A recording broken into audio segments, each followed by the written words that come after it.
नैबे बारखा बाजार होननाय गामियाव फिल्ड फोथारावहाय मोनसे जोंनि कुसुगाव ब्लकनिफ्राय जोङो बेवहाय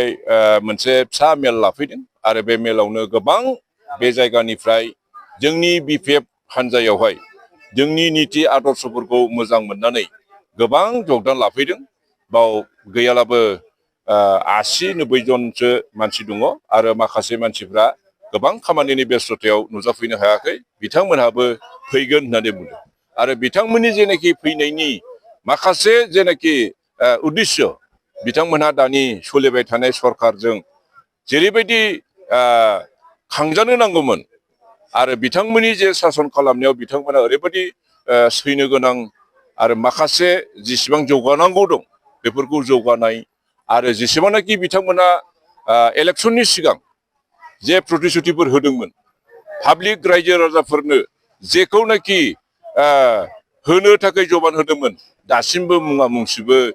बिसोरो होनाय जायाखै। बिथांमोनहा मोननाय जायाखै होननानै दुखु मोननानै गावसोरनि न'खर खांनाय गामि जौगानाय बेफोर गासैखौ नांगौ होननानै दिनै जोंनि बिपिएफ दलावहाय बिथांमोनहा जगदान लाफैदों। आलासि महरै जोङो दसे समनि थाखाय जोंनि एमएलए रबिराम नार्जारि सारखौनो जोङो लिंहरनाय जादों आरो जोङो बिथांखौ दसे सम फंनैसो राजनितिनि बेपारै बिबुंथि लाखिहोनानै जोङो बिथांखौ दहायनो हगारहरनाय जाबाय। मैं कुसुगाव ब्लक आदिवासी सेलर सभापति हई मैं के कारमान कम आज आमार आदिवासी जनगोष्ठीर मानुबिलाक इतिया बहुते आमार बिपिएफ दलक योगदान करी आछे आरो बहुते आहि थका दिनर बाबे इहते इतिया आहिब लगा आछे आरो बहुत गाँवखिनि आमार बिपिएफ दलत योगदान करिছে आको बहुत इतिया आगर निचिना नहब आरो आमार कुचुगाव ब्लक माने बहुत आदिवासी आछे 10,000 मान आछे इतिया आमार जिमान आदिवासी गाँवत आदिवासी सेल जितिया हाग्रामा नेतृत्व माने गठन करा होइसे बहुत आनंदित आरो बहुते आहिब लगा आछे इतिया माने आमार